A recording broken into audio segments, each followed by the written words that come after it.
The Wilderness Book of Battlemats from Loke Batlemats is a Kickstarter that I pledged to a little while ago and was very eager to do so.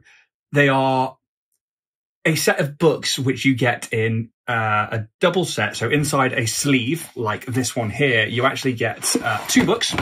And in those 2 books, you get a load of maps, which are interchangeable with each other.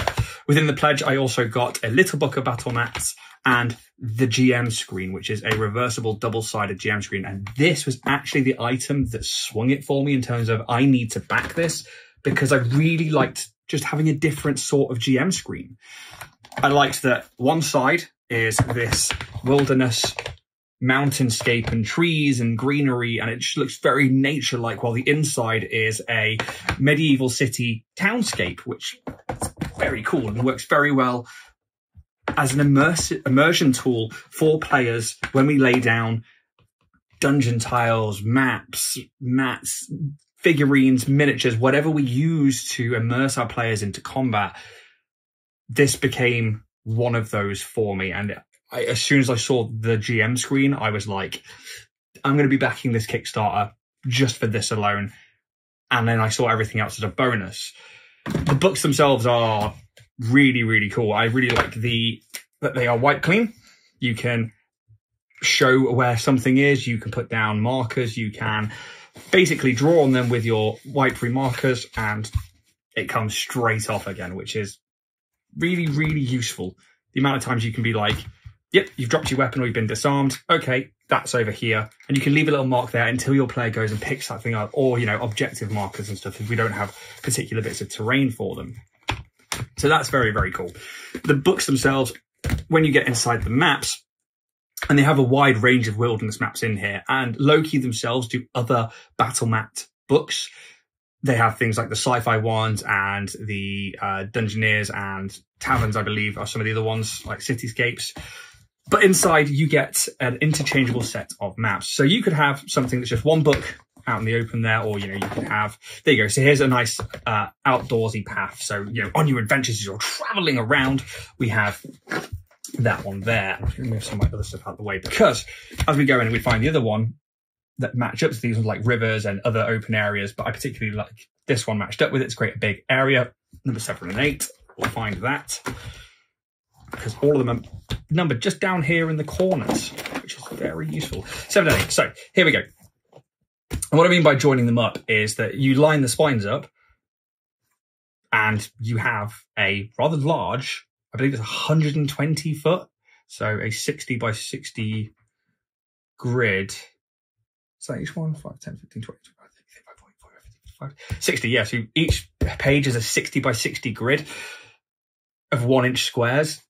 So in games, so say Dungeons and Dragons, which the most common is 5 foot per square, you have a 120 foot square here. That's huge. That's a big map for our tabletops. That's fantastic. What I like here is that if you didn't just want plain grass, you can have like these little paths and stuff, and you can make it a really deep trench, or you could say it's, you know, just a small pathway somewhere on the road that you travel between towns, cities.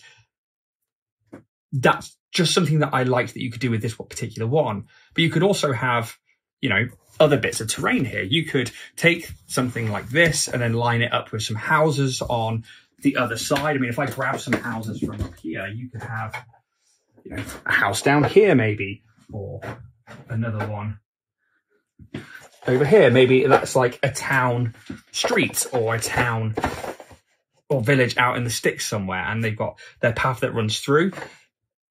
Stick that on top of one of the Pathfinder battle mats that you can, wipe-free battle mats that you can get elsewhere, and you have a full piece of terrain and encounter with this at its centerpiece to show the road.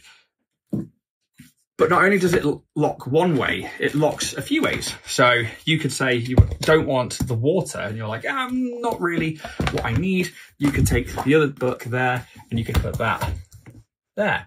And you've got, again, this bit meets. It meets if it's there.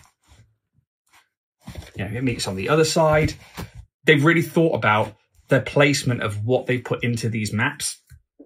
So when you've got the ones that are just blank, like the grass or the desert, it's absolutely fine, doesn't matter.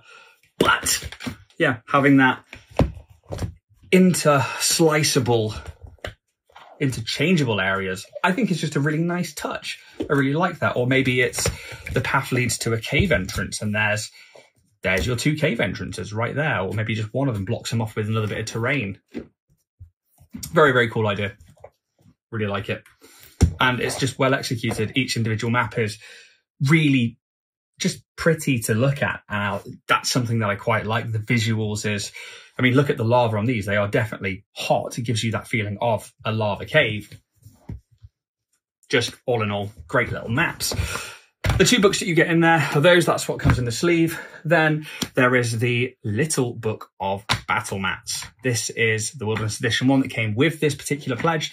And again, inside you get things that match up to your terrain pieces that are in here. So they're like little extras. So, you know, the jungle piece here, maybe you've got a little temple bit that you want to see, a little plinth to a shrine of a god, an old deity, maybe a magic stone. They can just be placed on top of the map that you've got out at the time. Be like, hey, there you go. That's where your thing is. Or off to one side.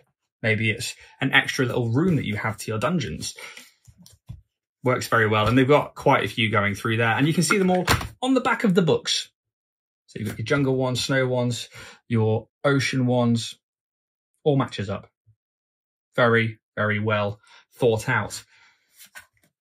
The screen, which I've already shown you as part of the pledge, which was the whole main reason that I went for this. I just, all in all, love it. I actually use this as my front main screen. Sometimes I stick the other dungeon screens behind it if I do need the rules for anything, or if I feel like I've forgotten some because it's been a while and I got a bit rusty. But other than that, that is my main screen now. I do enjoy that one a lot. The other thing that we have here is, I'm going to grab one of these out again. So it came with some reusable stickers. So although some of the individual maps have things like ruins on them, you have ones that are plain grass or plain desert, and they are pretty good for being creative. So yeah, map 3 and 4 in this book here, we have this blank area. So we could throw down some basic terrain. We could throw down some tree stumps on there, maybe like an old well. You could stick a couple of minis on there and you've got a map for an encounter. But if you don't have 3D printed terrain, or terrain that you've gone out and made or bought or crafted, whatever it is that you do as a player or dungeon master, these are quite good. So, you take off your sticker, one that I haven't used yet. There you go. It comes on this kind of vinyl. It peels off that and goes onto that. Top of a tree just there, and then you can peel it back off. He says trying to do very carefully. Put it back on your sheet for use next time. Which, for me, I like that.